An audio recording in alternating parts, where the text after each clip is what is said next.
Okay. 45 minutes and we have yet to get to any footage. Yes, I'm ready whenever. We're recording. I already pressed go on episode 4 of the MAFIMDTPAHCF cast. Yes, Lord. So, should I just launch straight into our second theme tune? Yeah. I'd like you to start by shouting or saying, "My eyes have been soiled," and then that'll be my cue to jump into the song. Whenever you're ready. Yeah. My eyes have been soiled. Maude, it's a Maude Flanders cast. Straight man and busty villain. Ghost from the Simpsons TV show. Motionless and blinking. Flavorless ice cream eater. Super secret wind chime maker. Bible underliner. Objectified by dirty next door neighbor. Maude. I had another verse. Nice. I'm going to save it. You like that one? Yeah, that was a stronger every week. Nammy's saying no. She thinks that that's not one of our best, but I'll keep working. One day I'll meet you. One day I'll... He's a harsher Definitely the word. Harsher critic than I. One day we'll meet those high standards of the 11-year-olds.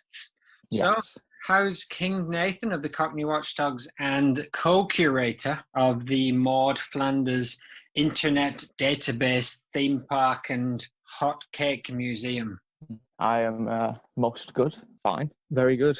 How are you? Lord most fun. Brendan. I'm not so bad. I'm happy that we made it to number 4. Yeah, happy and surprised. Happy and surprised. How would Me too. you combine those two into a word that meant both happy and surprised, as it does in Chinese? Surprappy. Surprappy. We both a bit surprappy right now. Today, Christ-opportunity. Exactly. Crisis and opportunity. Yes. And you think he's going to say a Chinese word, but he doesn't. Used that in English. Yes, sir.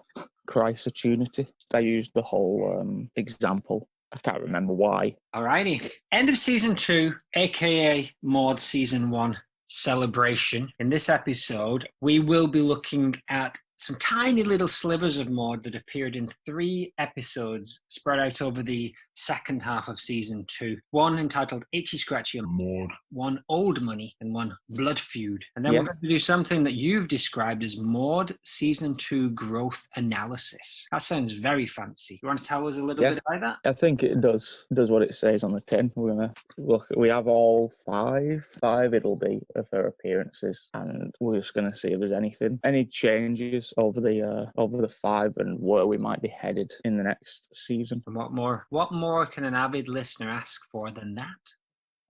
Nothing.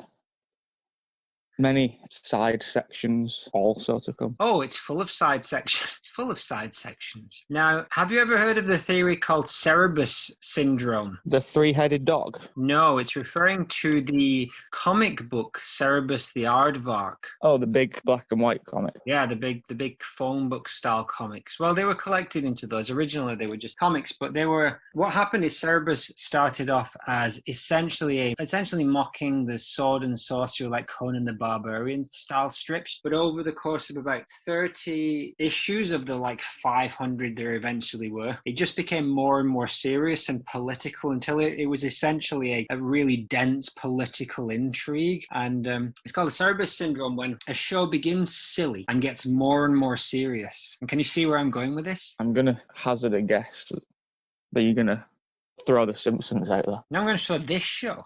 I think we should get more and more serious and studious as we go on, with fewer jokes and more serious. And on that note, our uncle, Statman John, called me yesterday. Do you want to hear the voice message that he left? I do. You boys, you've done some great numbers here on the internet. I've been watching all your episodes of the Maude-cast and on 2 different channels, and you'll now hit big 300 number for episode number 1 of Maude-cast. You boys are nailing it out of the park.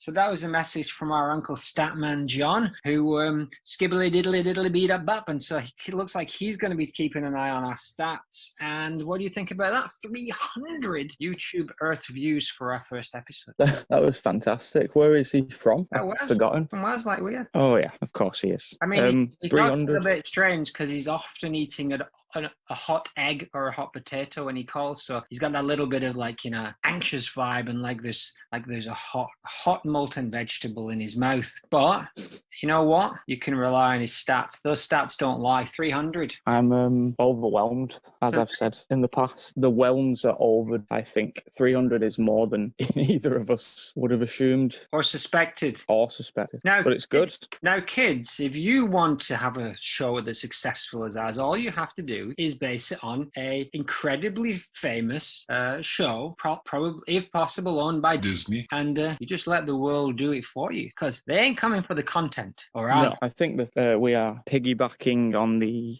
success of one of the most famous TV shows of all time, so that helps. That should be our slogan. Yeah, put it in the theme song. But also, Maude, to my knowledge, from other people's point of view, isn't interesting enough to warrant a podcast. So I like that we're changing perceptions. Hearts and minds. We're winning hearts and minds one room at a time. And that's you, listener. We're flipping that switch from Maude hate to Maude love. I don't know if anyone could hate Maude Flanders, although we'll dig into that a little bit more. What about the copious notes that I have here? How do you think Vibracious RuPaul's Drag Race Season 6 competitor would think about that? I have probably 2 full pages of notes for this show. Yes, I think vivacious. Sorry? Vivacious. So Vivacious would think those notes were copious, wouldn't they? Yes, I think they would say yes. Well done, Queen. Is that what Vivacious says? I think that would be I've covered the vibe. Okay. Now you talk about season 8 being peak Maude, and in that season, your favourite throwaway line. And this is just a teaser. We're still in season 2. It's a long way to go. But do you want to drop in a few little teaser hints about season 8, but no spoilers? Season 8 was filmed in 1999, I think so. In the last century. So if you're slow on the uptake, if you're still working your way through season 7 and 6. Nathan, you want to sprinkle a few seeds there? Sure. That was a off-the-record conversation that's been brought forward. But I'm happy with that for now. All right. So no hints then? No, yeah, I'm going to do it. I'm just thinking what would be best. Season 8, I've noticed, just has a lot of Maude Flanders. And I think that might have been the reason that she asked for more money and then subsequently quit, because up to season 7 she's maybe coming in to do these lines maybe once a month and doing maybe 3 or 4 episodes in one go, but Maude's all over the place in season 8. Well, I like that. I like the sound of that, even if it did lead to a Roswell meltdown and the demands for more money, as reasonable as they may have been. I don't know the story. I wasn't there. I imagine they were all reasonable people. Yeah, they were all, it was very reasonable what she asked for. And I think it was Fox, not The Simpsons, that said no. What were the numbers? What were the numbers? Yeah, what was she asking for? It really wasn't a lot. It was something maybe $4,000 extra. Oof. But when you pay in the main 5 upwards of maybe $100,000 an episode. Yeah, those are big numbers. Can we make some cash? There's some of that Simpsons cash still out there. Could we invent a character and sell it? I think so. Marilyn Goodman. We definitely can pitch that to them. Janice Hubler. And no, there was something I put. It come in my notes because that there's some relevance. No, I get it. You know the Janice Hubler story pops up later. Hold your horses. Now, my good buddy Stevie D, he, during a conversation today, sees the moment and he said that went over his head like the breeze from Maude falling off that stadium. Nice. Good, right? That's a good metaphor, simile. Use the word therefore simile. Yes. Well done, Stevie D. You can get a Maude star for that. And moving on. So, who, when, what, why, how is the Maudecast? This is a new section. In which I ask you a question and I'd like you to give me the answer. Yes. How is the Maudecast? I would say that question can be interpreted 2 ways. The first answer is, it is fine. Like a fine wine or a fine cheese. The second answer would be, it is because of boredom and analysis that needed to be seen to the world. I like that answer. The second answer is good, although it certainly is a fine podcast. Definitely now ranked in the top 4 Maude podcasts of the world. This is what we do know about Maude. Wind chimes, supportive wife and mum, voice of reason with dark hints at a thirst for violence, possibly a sociopath. There are some rumours flowing around the internet. Here are some real facts. She's been through marriage counselling, but we don't think that was necessary. She has 2 kids of indeterminate age. Now, Rod is 10. He's the same age as Bart because he's been seen in Bart's class several times. It says here, user the Wikipedia, Flanders Wikitalk, comment added by 99.254.89.216. He claims, he or she, they claim Rod is the same age as Bart. He is seen in Bart's class several times and is about the same size as Bart without his hair. Todd is 8 or 9. There's no evidence for why Todd's 8 or 9, but would you like to take that on board? Yeah, I'm gonna debunk that. I'm pretty sure in the golf episode we watched, it said that Todd was 10. I don't know though, but there's something in there that's making me think no, Todd is definitely Bart's age 10. Rod and Todd are never in. They don't go to Springfield Elementary. That's another interesting point. Until I know that they're in there when they all get locked in the snow episode. But again, it's one of those kind of elastic continuity things. Sometimes they are there, but I'm willing to be proven wrong, but I'm going to go on record that I don't think Rod has ever been seen in the class with that.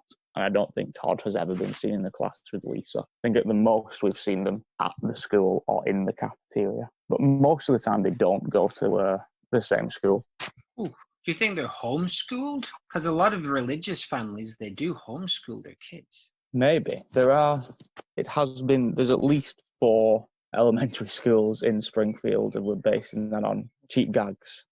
There is the option of other schools, but homeschooling seems like a viable option. How old is Maude? Is she 52? Wikipedia Flanders Talk, Maude age, suggests that I assume she's close to Ned's age, which is probably 60. That's Prometheus X303.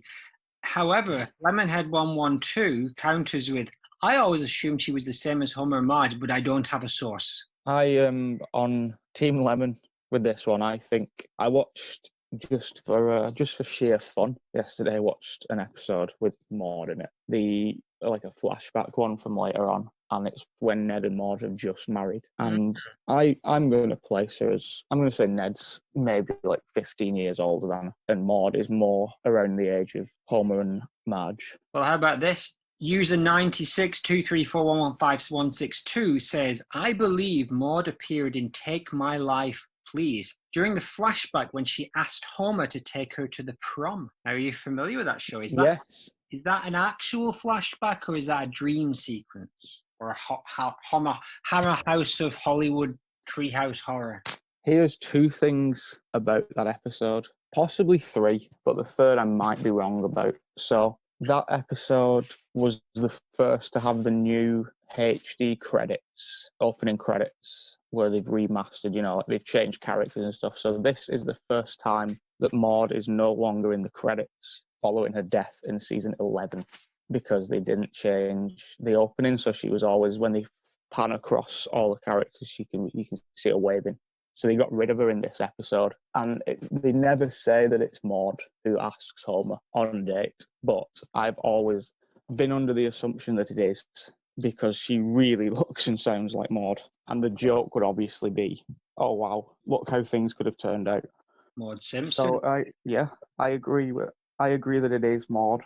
And I think that she is in it, maybe because they changed the opening episode and thought, oh, Maude's no longer in this. Let's pay tribute to her one more time. I'd like to think that's how these TV shows work, that they went through with a list of all the characters that were no longer in the opening and then paid tribute to them one by one. And you know what? Actually, no, that doesn't make any sense. I was going to say, in this episode, they pay tribute to somebody who may have no longer been with us. However, that makes no sense because this is a season 2 episode. So scratch that, remove that.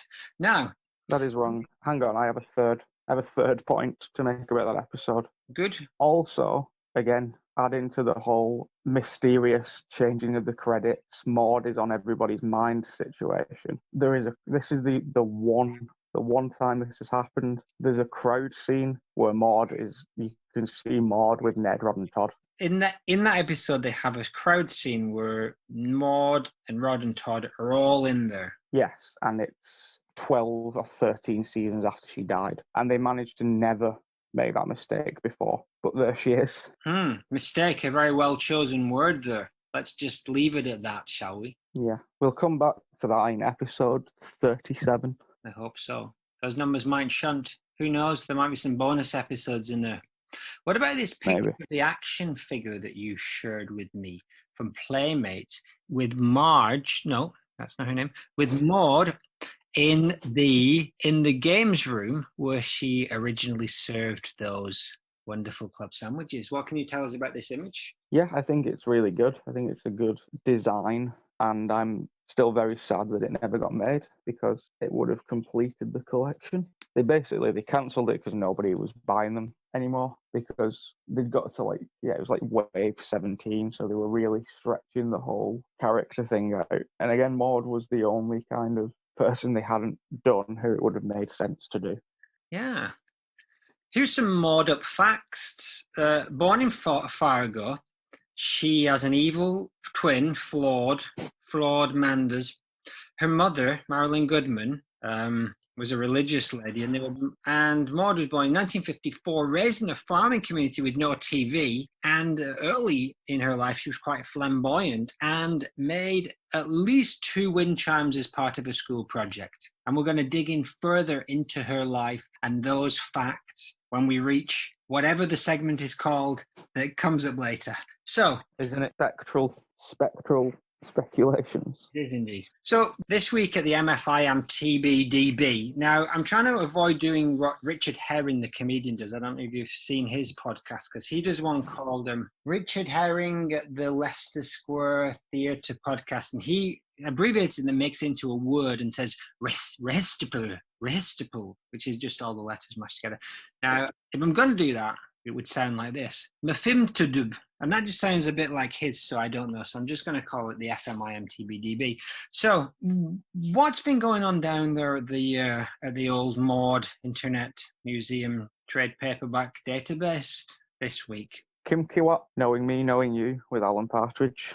Yeah. Kim Kiwap. Cav Kalesh. Nothing has happened at the museum this week. Once again, we're still under lockdown. But we've moved the Sphinx from the car park. We have. That was heavy. We had to put it on some trolleys that we took from Tesco's, and you, me, and a couple of helpful bystanders. We wheeled the Sphinx and tipped it into the River Duggy, and so now it's in the canal, and it's kind of made quite a blockage, really. The water started to spill over the sides of the canal and go into the houses of the people nearby. But so far, nobody suspected that the Sphinx came from our Internet Museum and database, even though it does have the face of Maude Flanders. What about... Sorry? We're lucky because the river has now started to erode Maude's face. So the more time passes, the less we will be culpable until this comes out, when we willingly admit to what we've done. There is that, isn't there? But what about the gold cups that we got in the shape of Maude's head that were very big sellers, and then the secret stash of those gold cups that you ordered in the shape of Maude's ample bosom that you have kept under the counter just for the mucky lads who come in? How are those doing? How are those selling? I think we have four left. You can still order them. Of the 5 we ordered, we only have 4 left. Yes. Well, that's good. There was a mystery buyer for one who cannot be named, as it is me. Cannot and will not be named, as it was you.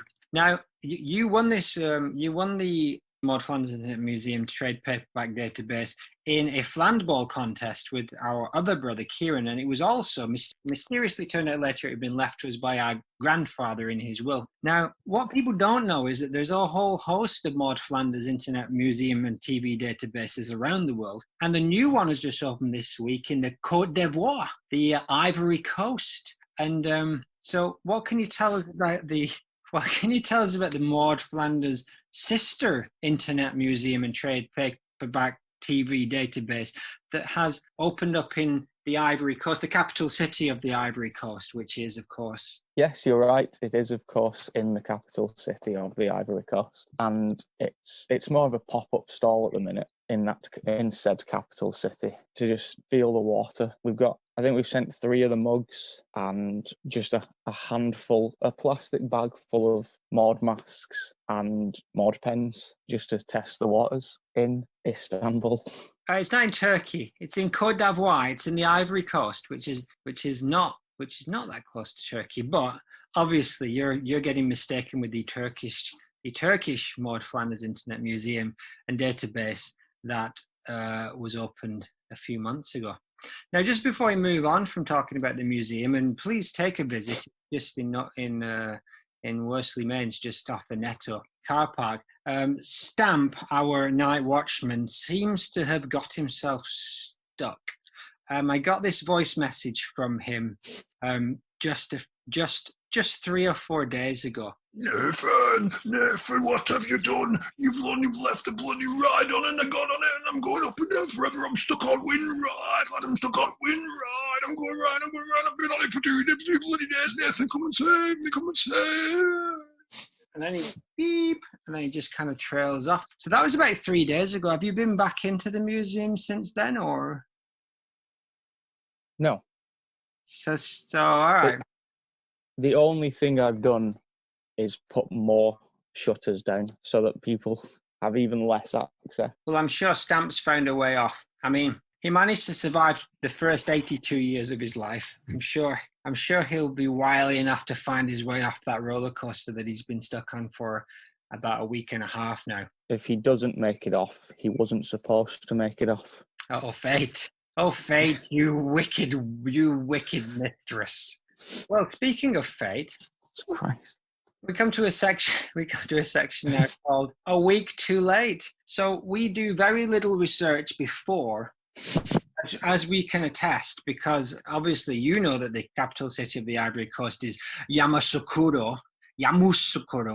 Please, if you're an Ivory Coastian, I apologize for massacring that name. Please tell us how it's pronounced properly. But I think you were right. Love and respect to the Côte d'Ivoire. Côte d'Ivoire. Oh, I'm getting myself in all kinds of trouble here, aren't I? We're going to have to speak to the manager of that establishment next week and iron out some of those facts. However, we do very little research before this episode.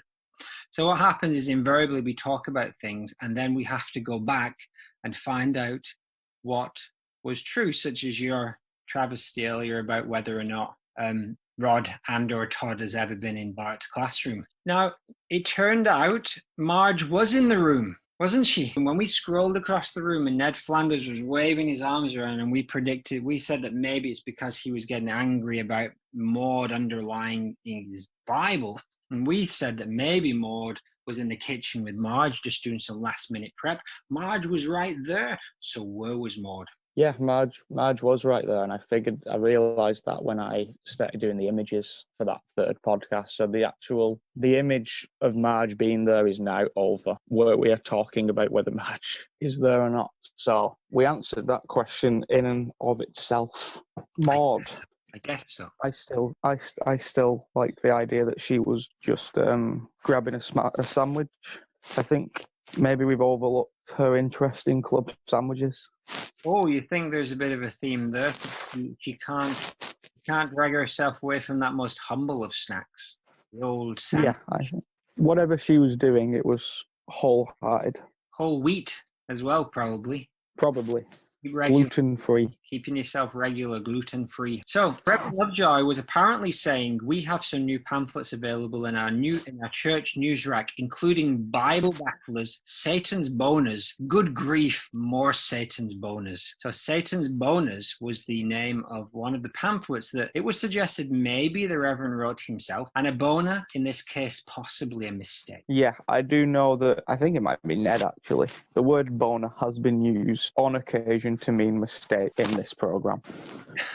Good. And interestingly enough, while I was down that rabbit hole looking to work out whether Satan's Boners had a life on the internet, a dude in 2014 put up a statue of a about 7-foot tall Satan, naked with a giant erection.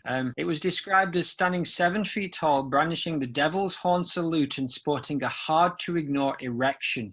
So I don't know if you can put that over, maybe pixelate out his genitals, and that's a lot of fun, but not necessarily connected to Satan boners from the TV show. But it is strangely, now that you mentioned the censoring, related to the episode we're about to talk about. It is censorship and the idea of decency. And when you say just about, we're not quite there yet. So the need, the need for the Flanders to be pure was not just to mirror the Simpsons, but to be able to put up with them. That's my theory. Yeah, yes, I agree. They have to have neighbours of... It wouldn't really work if they had normal neighbours, because they would just leave.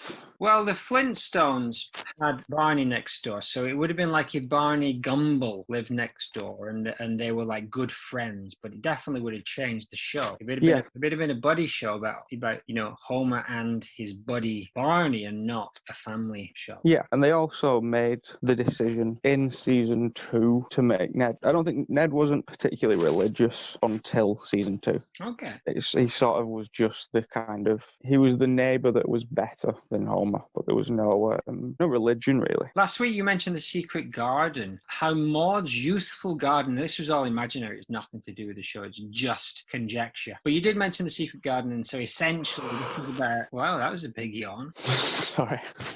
It is morning there, isn't it? Yes. Well, it's 12:15.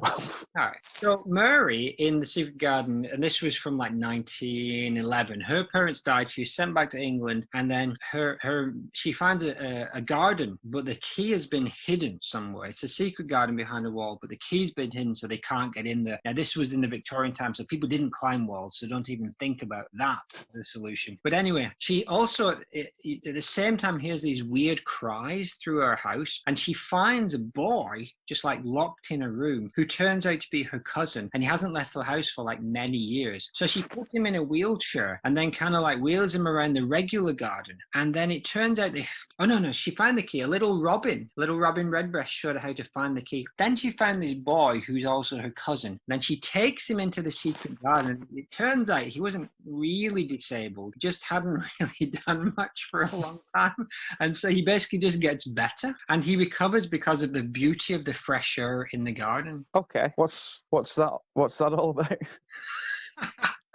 The last week when you were describing Maude's garden where she hung her Jesus wind chime that she made, you said that it reminded you of the secret garden, or there was a story called The Secret Garden, and you didn't know anything about it. So I read, and I thought the story was a little bit bonkers, so I thought it'd be fun to tell you it. Yeah, thank you. I appreciate it. Tenuous. No. It's almost as if we're just testing the patience of our listeners.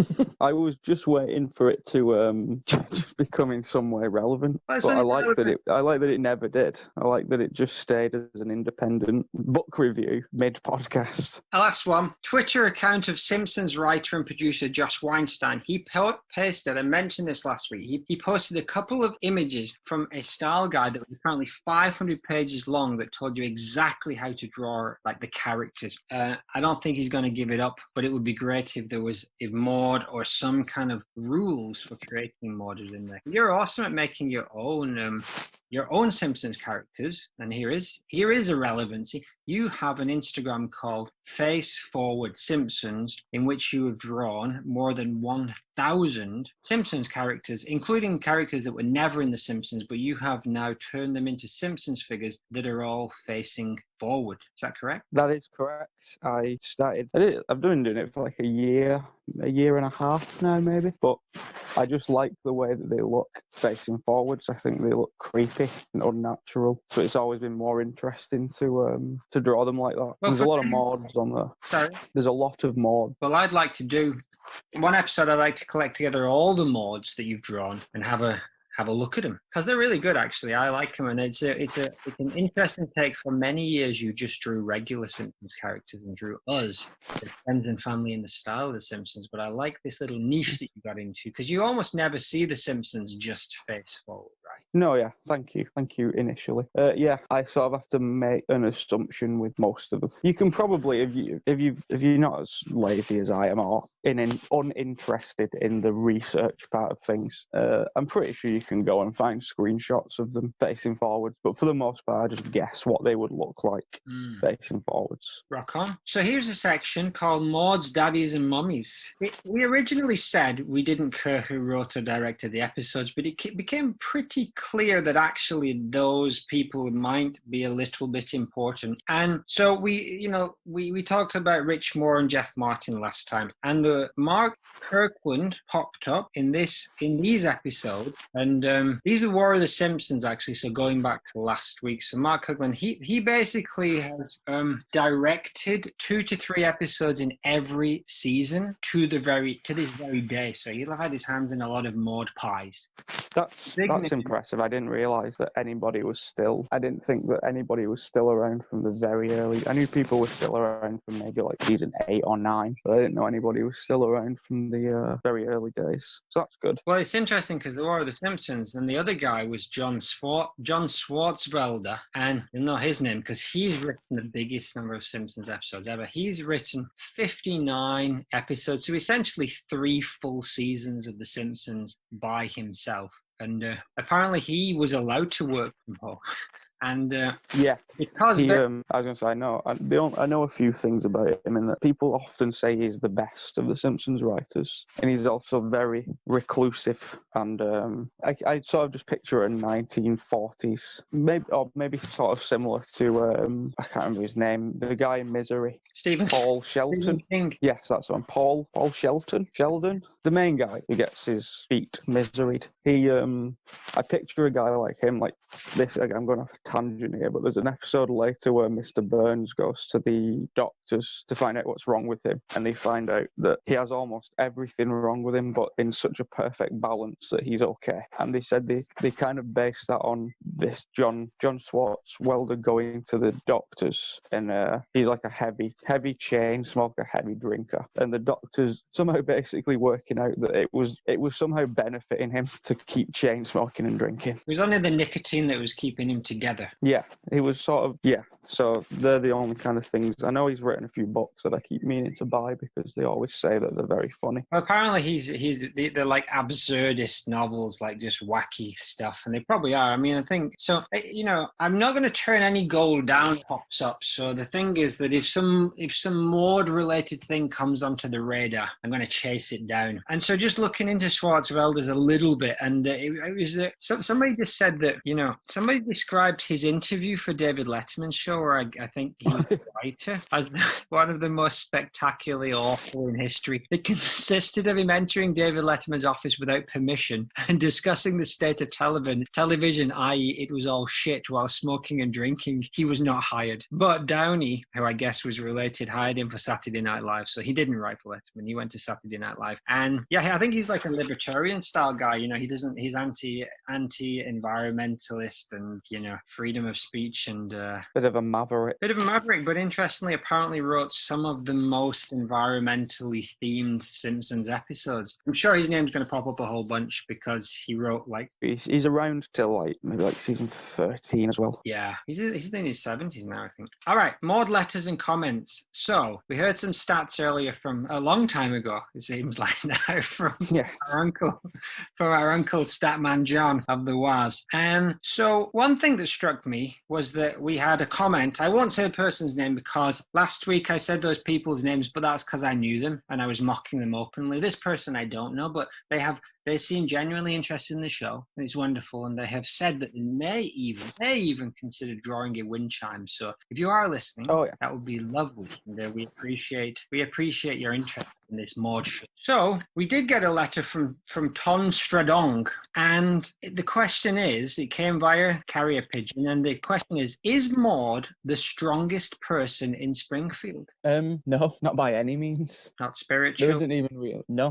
even really a discussion to be had. Not physically, not spiritually, not economically. No, there is always somebody who you can give me an example. Give me a spiritually, Ned. Ned beats Maude. Physically, McBain. How about strongest force of will to come back from beyond the grave. Yeah, I can give her that. She can have that. So there you But go. it's not even, but she doesn't necessarily have a will. Sometimes she's just, I don't think she's trying to come back. It just so happens that sometimes she does. Why does she come back so much more than everybody else if she does not have the strongest will to come back and meet her family? Very true. Okay.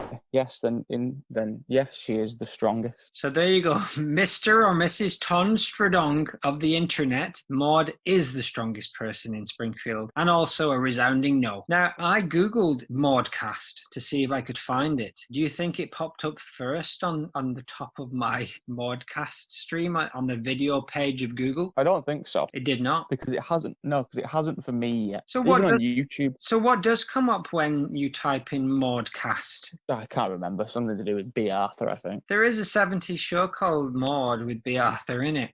But what I got is several videos about the Filipino pop band, sweet jazzy pop band Maude. And I listened to some of their songs and they're pretty cool, pretty laid back, jazzy vibes. So go check out Maude because they made some video podcasts, like 10 of them by the looks of it, and called them Maudecast. So good job. Looks like the band might not be in operation. They haven't done anything for a few years, so they might not mind the fact that we've stolen their title. Yes. So here is what everyone's here for. It is the content. Would you like to tell us about today's content? Yeah, there's three episodes. There isn't a lot of content really. This is the least content we've had so far. So there's a bit of time bought. The first one is Itchy, Scratchy and Marge. I think I've forgotten the order of them. So we're going to say that one. I think that's number 9. This one, she has something to do, and she has a purring and then later a conflict with Marge. And then the other 2 clips, she's just standing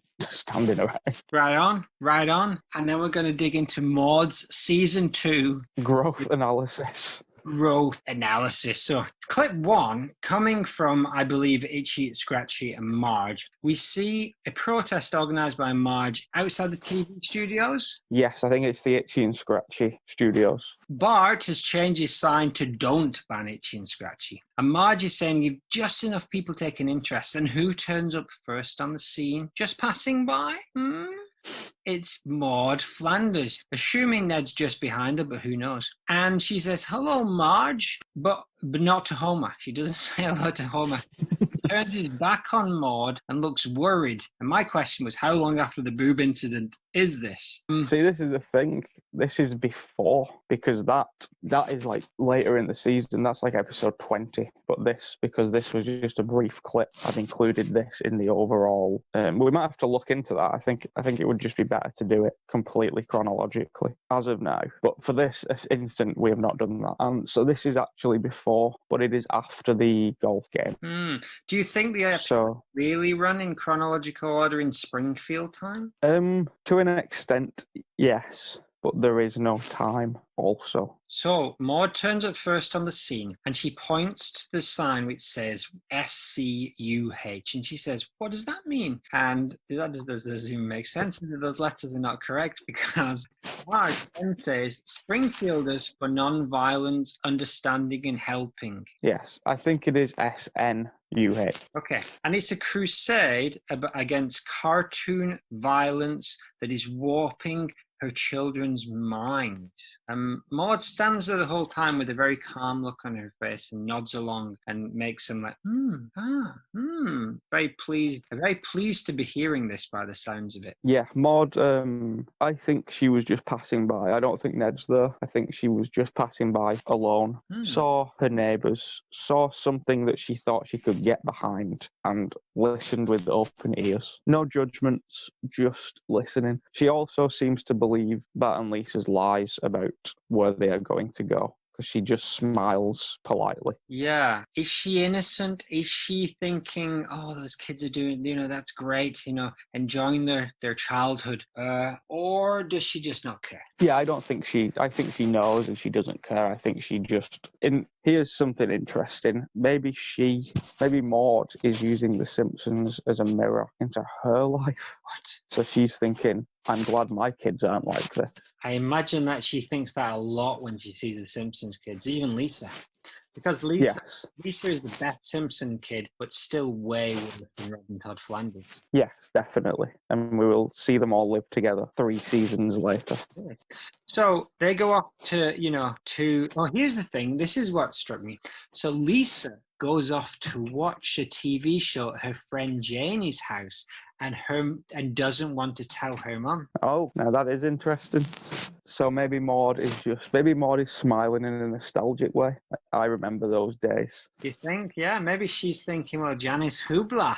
She's thinking that could be. Yeah, I think that's the best thing we've figured out so far. So the protests gather more and more. The usual suspects pop up. Got the Lovejoys, and Maude's marching there with Ned. And she's got a sign that says, join SM. Ned has a sign that says, save the cartoon animals. Nice. I think that I did make note that her sign seems to be the only positive reinforcement sign. The rest of them are very like death to Itchy and Scratchy, blah blah blah, or ban this. Whereas Maude's is join this group. Maude's is inclusive as opposed to exclusive. I think so. And my favourite sign though was Skinner's mum's, whose sign said destroy the violent people. Yes. Now that's irony. Maude's, it's what we call irony in the business. Yes. So Maude's sign is the nicest sign. Yeah. So then Marge goes, how many people were hit on the head by mallets, and all these people have like bandages around their head? But you know who's not there? You know who I couldn't see in that scene once the crowd got big? I could not see Maude Flanders. I looked, she was there at the beginning, 10, 12 people there. But when there was about 40 or 50, I scanned several times. Maude was nowhere to be seen. Where's Maude? I've also made this note, but at the very end of that scene, when you see the back of the crowd, you can see Maude at the front of the crowd. Ah, okay. So I think she is just still there. I think she's not, you can't see her when you see the front of the crowd, when Marge is talking to them. She's not the kind of person who would leave a protest in the middle, is she? No, she needs to see results. She needs to see results. She's there thick and thin, right to the very end. Because the cartoons she watched as a child were still not particularly violent. They were done. So she'd still, as much as she respects Lisa's candor for watching TV with her friends, she doesn't like what TV show it is. Even though she doesn't know what it is, but she definitely doesn't like it. Well, I'm assuming that she made the guess that they were going to go and watch Itchy and Scratchy. She did. Now, this is all a satire on Tipper Gore, Al Gore's wife, who in the 80s was trying to get those parental advisory stickers stuck on things and all that kind of stuff. I did not know that. Pretty sure that's what it is. But, I'll do my research after we've done the episode. And, it's more fun to report on it next week. A week too late, as we like to say. So, clip 2, there's a knock on the door, and Helen Lovejoy and Maude. Now, this is one of the first times we really see Maude by herself doing something. And she says, with Helen Lovejoy, who are both interestingly voiced by the same character, by the same person, Maggie Ross, lead our protest against this abomination. And they show a picture of Michelangelo's David. Maude replies, it's a masterpiece. And Helen Lovejoy shouts, it's filth. And Maude is glaring. Maude is glaring intently at Marge Simpson, who dares to call this filth a masterpiece. Well, yeah, I have a lot to say about this scene, because this is Maude. Maude without Ned is a lot meaner to people than Maude when Ned is around. She's a lot more mob mentality, and sorry if I heard a noise. So she's like, she says to Helen, I told you she was soft on full frontal nudity, which means that Maude has already, before giving Marge this chance to join, has been bad-mouthing Marge and saying she isn't going to do this. She isn't like us. Clever. She's scum. She's scum. Harsh, but from the glare, those eyes, hopefully, listener, you can see them right now. Those eyes are like diamond lasers cutting into Marge Simpson's face. I think it's worth noting that I did say just now that Maude without Ned is particularly mean, but it would be more accurate to say that Maude with Helen is meaner. Partners in crime. That when Helen is around, Maude treats people worse. Interesting. So, and I thought that was funny where they say, and I don't know if this was an innuendo, I told you she was soft on full frontal nudity. I don't think that was a rude knob gag, but who knows? No. So they spun. Satan's bonus. Come on, girls, and they turn and leave with the crowd. We cut to the airport, and there's a generic Italian man, and Maude is holding a sign with David on it, but it's crossed out so you can't see his junk, and the sign "No nudes is good nudes." And Helen shouts, "Get your big Italian butt out of here!" And Maude again, just blurring, just standing there, arms by her side, just sending out buckets of hate towards this Italian man and his mucky statue. Yeah, I did notice this. I did notice that she looks particularly furious, which has led me to my train of thought of maybe this is how she gets all of this dead inside thing that we're keeping in the air. Yes. This is where she brings it back. This is how she feels alive. Exercises those demons. Yeah, and I think because as we know, Ned has a rage problem, but maybe we're seeing that Maude also has a bit of a once started, her hatred will just seep out until it stops. Oh my goodness, what could have caused such a thing? Because she goes from Team Marge. She only joined on like she's gone from being Marge's supporter to usurping that role and then telling Marge that she is no longer supportive enough. So she's had quite a power trip there. That's true. And Ned is nowhere to be seen in this episode. No, that's incorrect. He is. He only well, I don't know about the other clips that I haven't seen, but he doesn't turn up in the Maude clips very much. No, he's there protesting, but she's the main one out of the two in this story, which is very early for this to be happening, I must say. Just bringing her out on her own, just a few episodes in, but I guess they tried to gather all those kind of like moral guardians. Helen Lovejoy and Maude were the two biggest in that area at that point, I think. So we flip to a different episode. This is a very short one. We just see Maude on an escalator with Rod and Todd, riding in front of Mr. Burns and Smithers, and they look back and they just hear Mr. Burns saying that they needs to buy a fabulous, crabulous, zip, zoop, zabulous present. Yeah, and she looks pretty happy. She looks like she's listening to what he's saying. Well, maybe she knows that he's talking about their next door neighbours, right? Well, possibly. I also thought she'll know that she'll know of Mr. Burns and his characteristics because he's well known in the community. So maybe she's just happy to see this new side of him. Oh, could be. And what I noticed is that we said that a homemade figure had a Springfield Mall bag. The homemade figure from episodes back had a Springfield Mall bag. And we thought that was random and we couldn't work out why it would be the case. And yet, in this very episode, she is in Springfield Mall carrying a bag. It's not the same colour as the one that our friend Pablo JC made a couple of episodes back. No, the other thing, well, yeah, that was interesting to me to see. But I did work out that Springfield, how I said the bowling ball bag came with Helen Lovejoy. Yeah. The Springfield Mall bag also came with Helen Lovejoy. So you just swapped out everything. Yeah, I think so.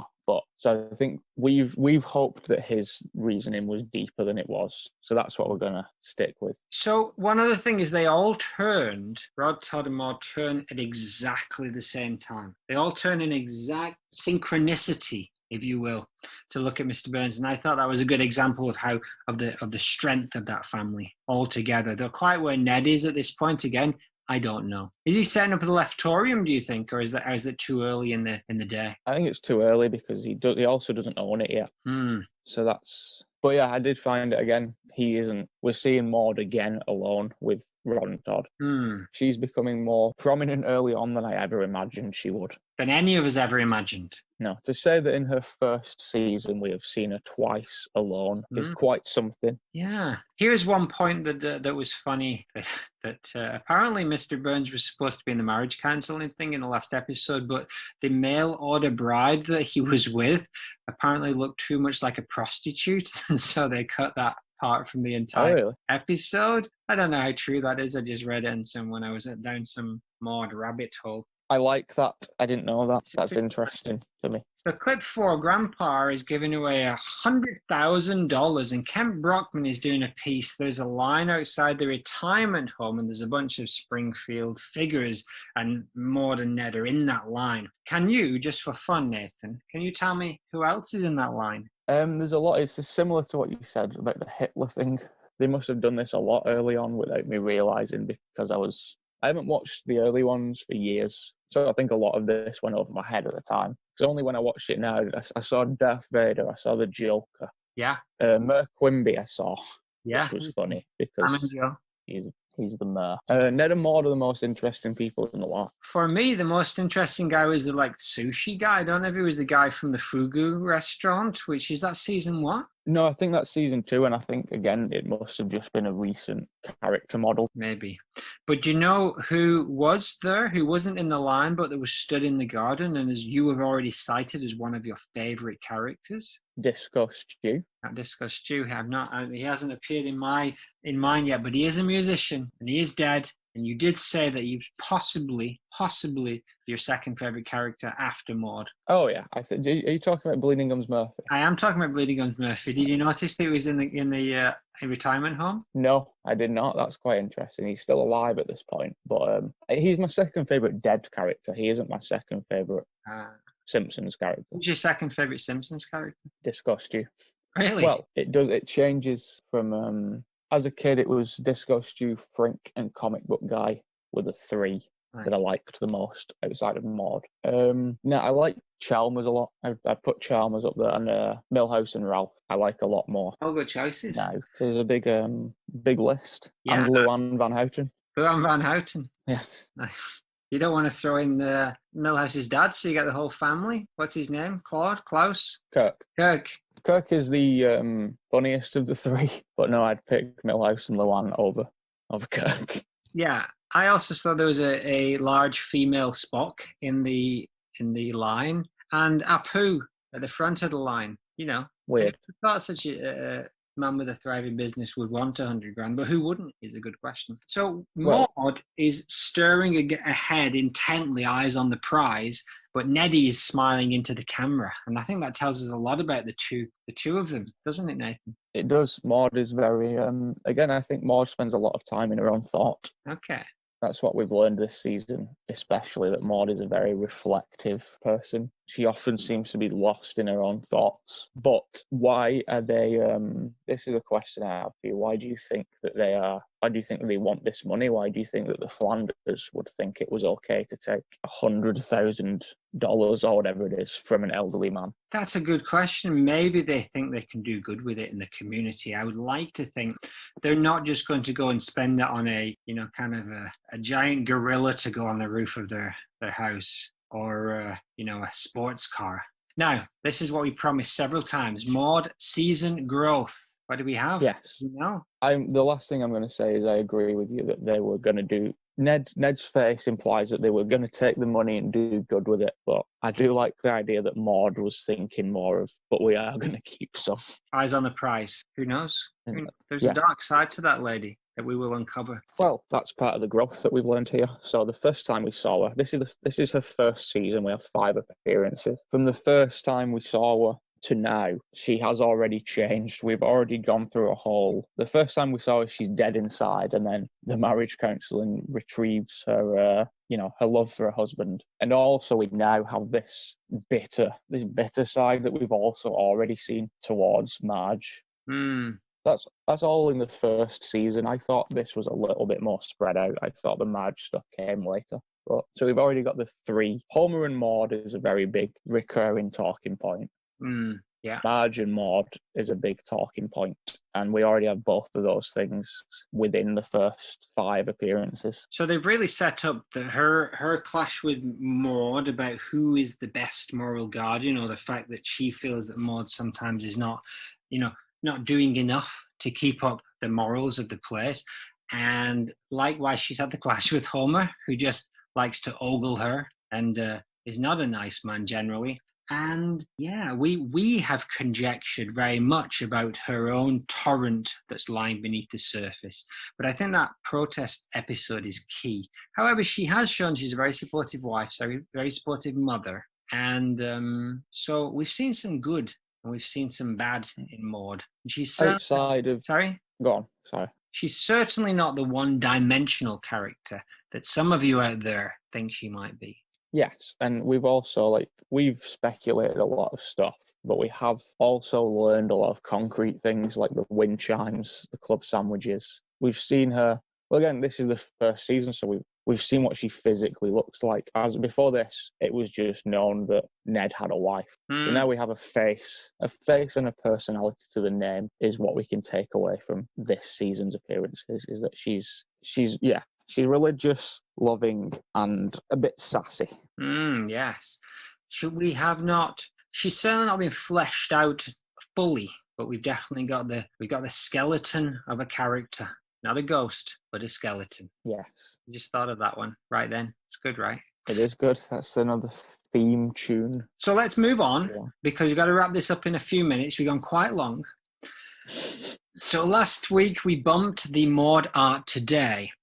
And I did have a good piece of artwork, but I knew this wasn't your cup of tea. So there's a band called Maude Flanders, and I guess they're from the States, and I don't think they're going anymore. It seems like this was released in 2012. We got a couple of records up on Bandcamp, and one of them has the only song on the two releases that refer directly to Maude, even though the name of the band is Maude. I know there's the Ned Flanders band called Oakley Dokley, and they and they sing only Ned Flanders based like punk songs. This Maude Flanders band don't quite do that, but they do have a song called T-Shirt Cannon. Now it's kind of noisy, scrunky, rocky jazz, and I like that stuff.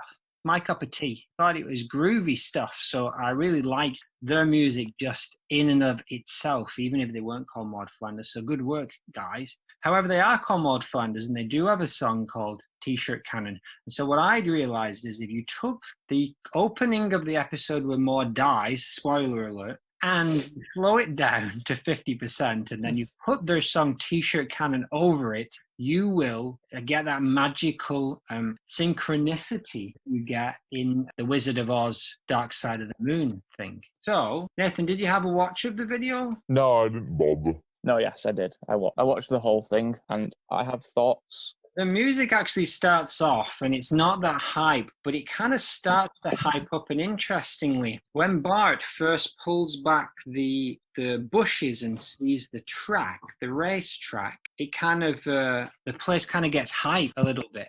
I remember thinking that it was, initially, I thought, this is a very Brendan piece of art. This is, I can't think of, nonsensical, but in a good way. But then something happened around the midpoint with, I think, around when Brandine and Cletus are seen, and something happens with music. It became almost transcendent. Well, the funky bass kind of comes in when the Flanders arrive. So it's kind of like it feels like it wasn't quite fitting. And then weirdly enough, as the Flanders arrive, this kind of funky bass line comes up. And then it really hots up as the T-shirt kind of cannons come out. You see everyone's throwing their arms in there, and the music's kind of getting like funky and noisy. Yeah, I think it really, like, especially the last minute of it really works very well. It has the complete effect that I think you intended with the Dark Side of the Moon stuff. It's weird. So I think it works. Yeah, it does. Is there a way?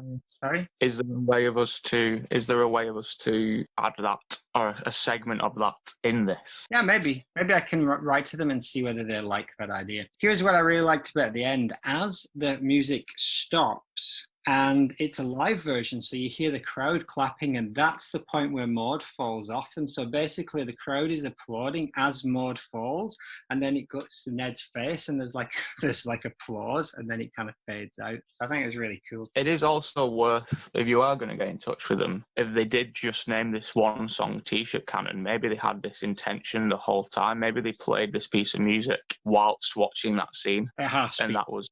Yeah, like when people paint to music and they just paint what they feel. Maybe they played. I'd like to think that, but the fact that you have to play it at half speed for it to match makes me think that these guys are on another plane. So good work. So that's it, Nathan. We're gonna have to move on. We're gonna have to wrap up. Shall we do our improvised theme song to finish? See episode 4. No. Yes. All right. Yes. Maude turns up first on the scene. Character growth. How long after boob incident is this? Full frontal nudity. Maude nods along, interested calm. What is snoo? Tipper Gore. Lovejoy Maude. It is filth. Tipper gore. And get your big Italian butt are just glowing. Crystallized death eyes. Crystallized death sushi guy. Sushi death. T-shirts death. Laser eyes. Diamond money. BGM rest not in peace. Season 2 growth. Until end. Until end. Alright? Did it. Nice. Yeah, that maybe ran a bit long.